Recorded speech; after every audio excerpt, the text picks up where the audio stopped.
ሰላም እንዴት ናችሁ? ስብራት ነኝ። ዛሬ በቻምፒየንስ ሊግ መመለሱን በማስመልከት የ2020-21 ዩሲኤል አሸናፊውን ቼልሲ እንዴት ወደዛ እንደደረሰ እንዴት ዋንጫው እንደበላ እንመልከት። እስቲ አስተያየታችሁን ኮሜንት ላይ አስቀምጡልኝ። ቪዲዮን ላይክ፣ ሼር አድርጉላችሁ ለጓደኞቻችሁ፣ ሰብስክራይብ ማድረግ አትርሱ። ቼልሲ ሃዛርድን ካጣ በኋላ ትራንስፈር ተከልክሎ ነበር። ስለዚህም ምንም ብር አላወጣም ነበር። በጊዜው ፍራንክ ላምፓርድ ባሉት የአካዳሚ ልጆች እነ ሜሰን ማውንት፣ ታሚ አብርሃም፣ ሪስ ጄምስ፣ ፊካዮ ቶሞሪ በአስደናቂ ሁኔታ ቶፕ 4 አስጨርሷቸው ወደ ቻምፒየንስ ሊግ ተሳትፎ አምጥቷቸው ነበረ እና በ2020-21 ዓመት ሰመሩ ላይ ቼልሲ ብዙ ብር ለማውጣት ተዘጋጅቶ ነበረ። ወደ 267 ሚሊዮን ዩሮም አውጥተዋል። አቨርዝን ከሌቨርኩሰን፣ ቨርነርን ከላይፕዚግ፣ ዚክን ከአያክስ፣ ቲያጎ ሲልቫን በነፃ ከፒኤስጂ አመጡት። ኬፓ ብዙ ነጥብ እንደሚያስጠላቸው ስለተረዳም አዲስ በረኛ እንደሚያስፈልገን ስላወቀ ኤድዋርድ ሜንዲን ከአስፈረሙ፣ ቺልዌልንም ከሌስተር አመጡት። ሁሉም የቼልሲ ደጋፊ ደግሞ በጣም የሚወደውና ሁሌ ብር የሚገፈግፈን የነበረው ማላንግ ሳር ራሱ ያኔ ነበር የመጣው። ኤኒዌይስ ቼልሲ እነዚህን ተጫዋቾች አስፈረመ። ነገር ግን እውነት ለመናገር ከሲልቫና ከቺልዌል ውጪ አብዛኞቹ ካሰብናቸው በጣም በታች ነበረ ሲጫወቱ የነበሩት። ፎርማቸውን በጣም ወረደ። ጨዋታዎችን ሁላ ፕሪሚየር ሊግ ላይ ማሸነፍ እየከበዳቸው መጣ። ዩሲኤል ግሩፕ ስቴጅ ላይ ግን ምርጥ ነበሩ። እውነት ለመናገር ቀላል ድልድል ነበረ።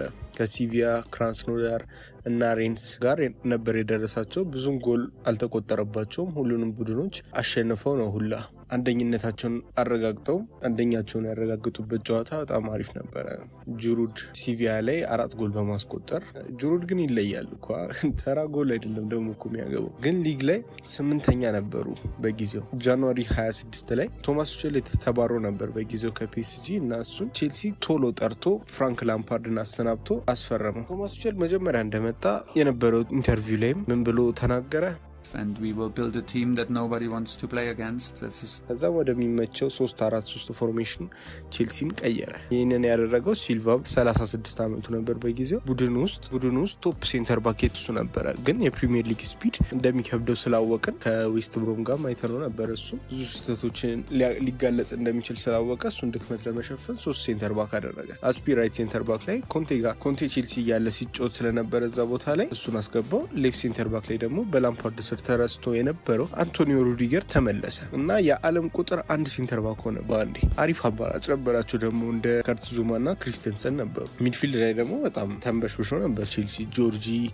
ጆርጂኒዮ በጊዜው የአውሮፓ ምርጥ ተጫዋች ተብሎላ ሽልማት ተሰጥቶት ነበረ። ካንቴ እናውቀዋለን። 3 ሆኖ እዛው ላይ ራሱ አንድ ቦታ ላይ ሲገባ እና ኮቫቺች ነበረ ቤንች ላይ ወይም ካንቴ የተጎዳ ጊዜ የሚገባለን። ራይት ዊንግ ባክ ላይ ደግሞ ጄምስ ነበረ። ኳሊቲውን አሳይቷል በጊዜው። ፕላስ ደግሞ ሌፍት ዊንግ ባክ ላይ ቺልዌል አሎንሶም አሪፍ ነበሩ። አሎንሶ መጀመሪያ ላይ ቢሳተፍም ጨዋታዎች ላይ ግን እየቆየ ቺልዌል ቦታውን መውሰድ ችሎ ነበር። አጥቂ ነው ደከም ያለው በጣም። ምክንያቱም ቨርነር እና ሃቨርስ ምንም የለወጡት ነገር አልነበረም። ማውንት ነበረ ብዙ ጎል ኢንቮልቭመንት የሚኖረው ከነሱ በላይ እና 3 ነበር የሚጮቱት። ፑሊሲች ደግሞ ጉዳት ስለቸገረው አሪፍ ፊንገር ኦፕሽን ይሆን ነበረ። ኦዲዮ ነበረ ያን ያህል ብዙም አልተሳተፈችም። ኦዲዮ ራውንድ ኦፍ 16 ደረሰ። የቻምፒየንስ ሊግ ከአትሌቲኮ ነበር የደረሳቸው። ከአትሌቲኮ ማድሪድ ነበር የደረሳቸው።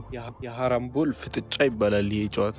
ቀላል የአትሌቲኮ ማድሪድ ሳይድ አልነበረም በጊዜው። ሪያል ማድሪድ እና ባርሴሎናን በልጠው ላሊጋን የበሉበት አመት ነበረ።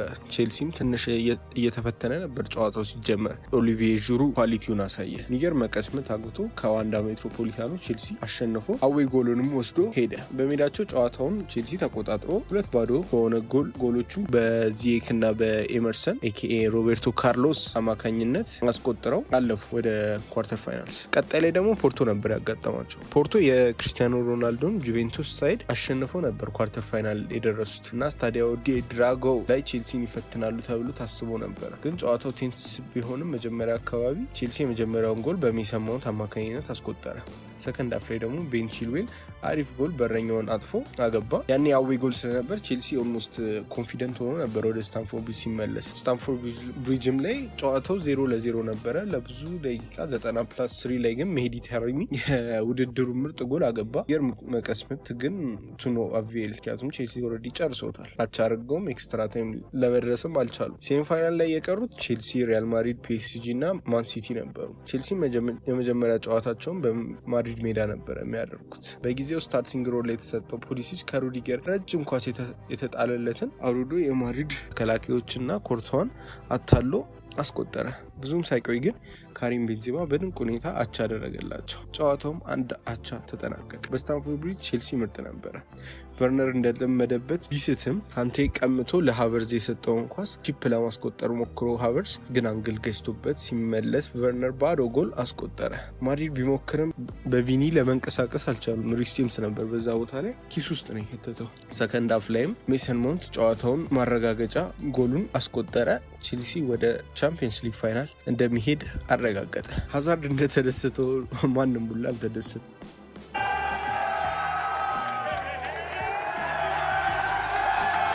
ቼልሲም ደጋፊዎች በጣም ተደስተው ነበር። ምክንያቱም ማንሲቲ ፒኤስጂን አሸንፈው ነበር ወደ ፋይናል ድረሱ አውቀዋል። ቼልሲ ግን በዛ አመት ቶማስ ቱቼል ከመጣ በኋላ ኤፍኤ ካፕ ላይ ተገናኝተው ሴሚ ፋይናል ላይ በዚህ ጎል አማካኝነት 1-0 አሸንፈው ነበረ።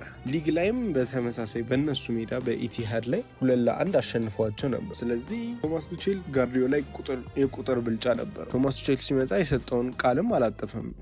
ብዙ የቼልሲ ደጋፊዎች ፋይናሉ ላይ ኮንፊደንት ነበሩ። ቼልሲ የዩሲኤል ሂስትሪ ሊሰብር ነበር as the best defense in the history of the Champions League። እሱንም ሰብሮታል። ዩሲኤል ፋይናል ከደረሰ ጨዋታው ከመጀመሩ በፊት ሁላ ሙሉ ተጫዋቾቹ ፎከስድ እንደነበሩ በጣም ግልጽ ነበረ። ወታደር ነበሩ ለሚመስሉት። ጋርዲዮላም ከጨዋታው በፊት ተሳቆ ነበር መሰለኝ። ምክንያቱም ኢንተርቪው ላይ ምን ያህል እንደሚከብድ ከቼልሲ ጋር መጫወት ለማስረዳት ሲሞክር ነበር። ትዝ ይላቸዋል። ጋርዲዮላ ትንሽ ተፈላሰፈ እና ሮድሪን ቤንች አደረገው። ሆኖን ለመናገር ሮድሪ እንዳሁኑ አልነበረም። እየለመደ ነበረ በጊዜው ከፈርናንዲኖ። ጨዋታው ታክቲክ ላይ ያተኮረ ጨዋታ ነበረ፣ ግን ቼልሲ ብሬክ አደረጉት። ሜንዲ ረጅም ኳስ ለቺልዌል፣ እሱም ለማውንት አረጋጋለት። ማውንት ኳሱን ሲይዘው ቨርነር ወደ ክንፍ ሲሮጥ አንዱ ሴንተር ባክ አብሮት ተከተለ። ይህም ለሃቨርዝ ቦታ እንደሰጠው ተመለከተው። ሜሰን ማውንት አሪፍ ስሩቦል አሳለፈለት። ሃቨርዝ አመቱን ሙሉ ምንም የቻምፒየንስ ሊግ ጎል ያላስቆጠረው ልጅ ኤደርሰንን አጥፎ ጎል አገባ። አስፈሪ የነበሩ ቢሆንም ማንቸስተር ሲቲዎች ጨዋታው ሊያልቅ አካባቢ በተለይ ቼልሲ ዋንጫውን ላቱን አረጋገጠ። የኢንግላንድ እና የአውሮፓ ኩራትም ሆነ።